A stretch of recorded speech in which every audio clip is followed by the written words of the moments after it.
Welcome to the InsTech London Podcast. I'm Matthew Grant, a partner at InsTech London, and today I'm delighted to be talking to Justin Balcombe.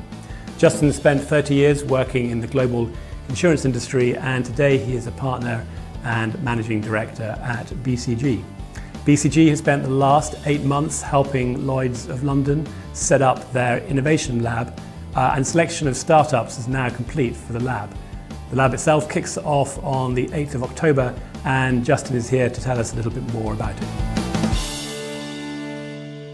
So Justin, thanks for spending some time with us today. Just some general context first, just thinking about innovation and particularly digitally enabled innovation. The last few years it's become a really big topic for the insurance market. Why do you think this is happening now? I think it's been happening for some time. I don't think it's just happening now. I think over the last couple of years, what we've seen the wider insurance market start to understand that they're getting disrupted in all different parts of the value chain. And it's just become more and more prevalent recently as more investment has moved into the sector. And those disruptors have become attractive for investors as well as attractive for insurers who found it difficult to unravel their legacy and their spaghetti of activities and functions that over years have layered on layer of process and inefficiency. And really all those sort of worlds have collided most recently, which is why it's become really quite a hot environment to be operating in, and one that's really quite interesting to be navigating one's way through. It seems like on the sort of InsurTech conference and seeing some of the new companies out there, a lot of those seem to be more consumer-orientated insurance products. What's been happening in the sort of London market? Why do you think that's happening sort of a bit later than some of the other areas of insurance? Yeah, so that's fair to say. I think you could sort of look back at the banking world as well and see how mainstream banking sort of innovated first, and then more of the wealth management organisations and businesses started to innovate later. I think the same would be true with the insurance market, is that the general market, so homeowner, personal lines, motor, was a lot easier to attack, if you like, from a disruption point of view, because it is primarily a volume-driven business with 1 or 2 transactions in it that are relatively straightforward in real terms. Whereas the specialty market, which is where the London market and Lloyds of London operations and syndicates sit, is far more complex because of the flow of risk and the type of risks that they're looking at. You know, it's not easy to go and disrupt a couple of super tankers 10 miles out in the Oman Straits. But nevertheless, the cargo that sits on those super tankers is really quite interesting for the specialty market. So to be able to understand how to track and deal with cargo that disappears during a sea route, you would think is relatively straightforward, but of course it's not. So that level of complexity, coupled with the fact that technology has become far more accessible, has meant that the specialty market has become even more interesting now. So I guess with that evolving, Lloyds decided to set up the lab. BCG's been involved with that for the best part of this year. Could you just tell us a little bit about what the lab actually is, and also how does that compare to other accelerators and incubators out there? Yeah, so we haven't really got line of sight of all of those accelerators and incubators out there, but nevertheless, we're aware of organisations that over the last couple of years have set up what they would term as accelerators to try and identify opportunities that exist in the InsurTech space and the disruption space. I think the Lloyds lab is a little bit different. So when Lloyds put their tender out nearly 10 months ago now, they'd already done quite a lot of homework before that to look at what's really happening inside the commercial and specialty market, or lack of it actually, and the fact that there needed to be more pace, more innovation, and really understanding what was going on in other parts of the world that were impacting the deal flow or the premium flow that was typically 100% going through Lloyds, and was increasingly dropping as a result of Singapore growing or Dubai growing or even China stepping into the frame.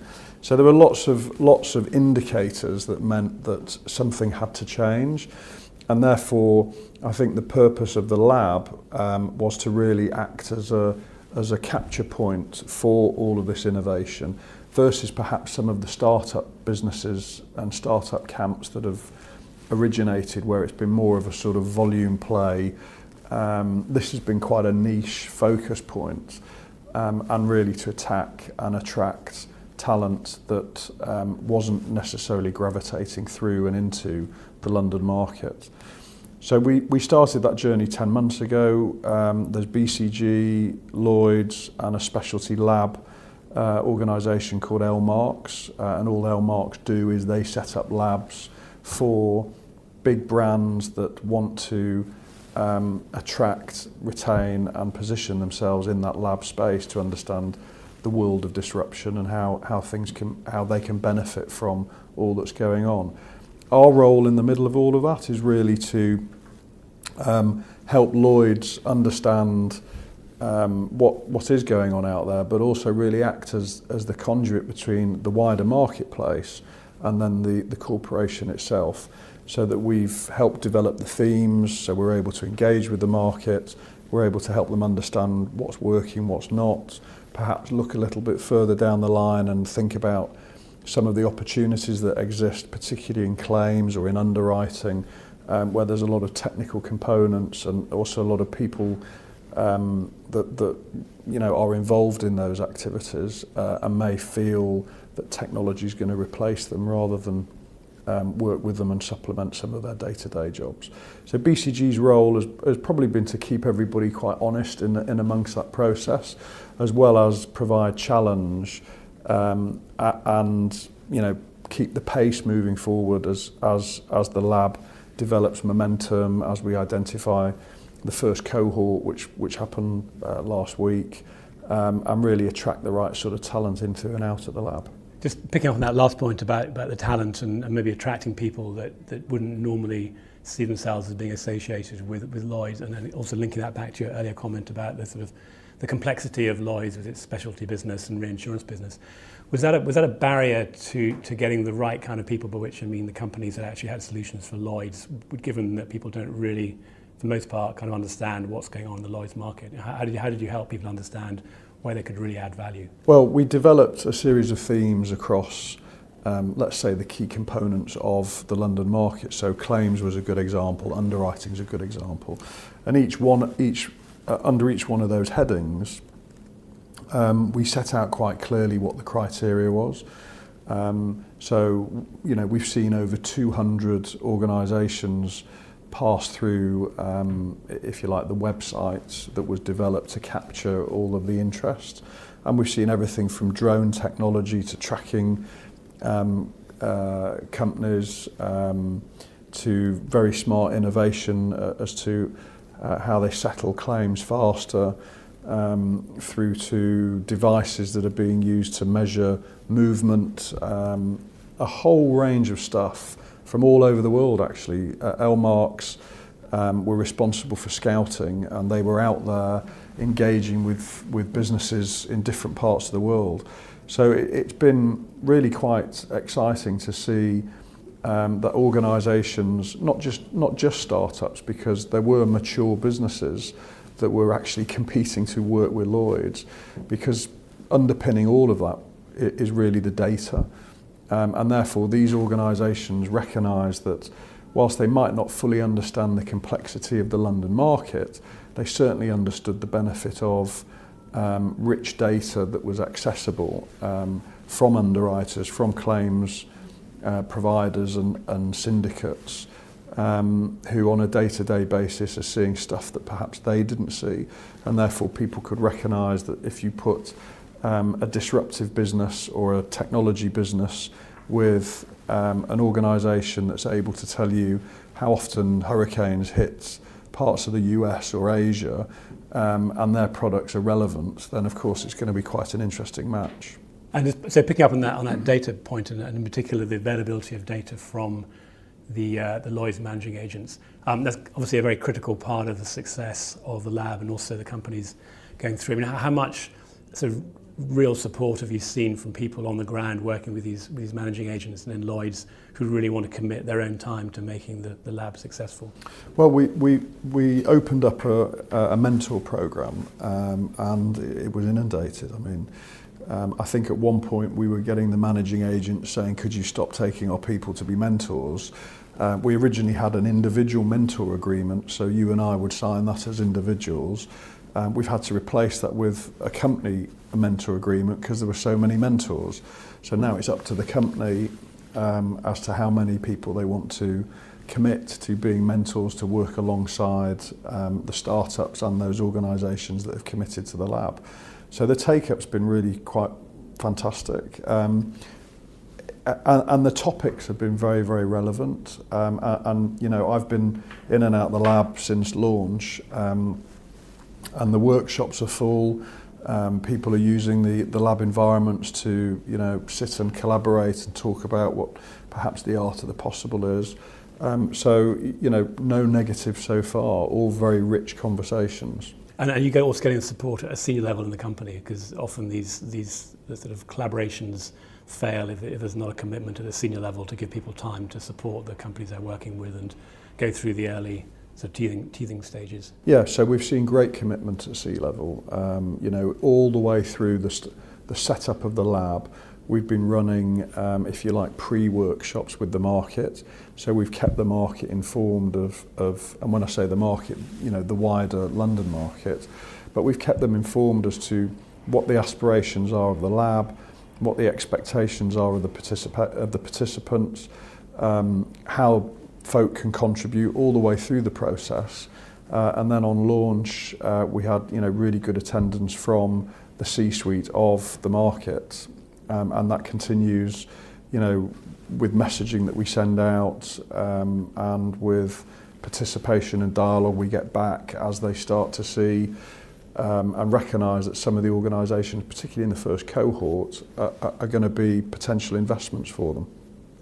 And now Lloyds is a broker market, so no risk can be transacted into Lloyds unless it goes through a broker. So clearly the brokers are really critical at certain aspects of the areas that some of your cohort are working with. What's the support been like from the brokers? It's mixed support actually, because we probably have more of the managing agents than we have had brokers per se.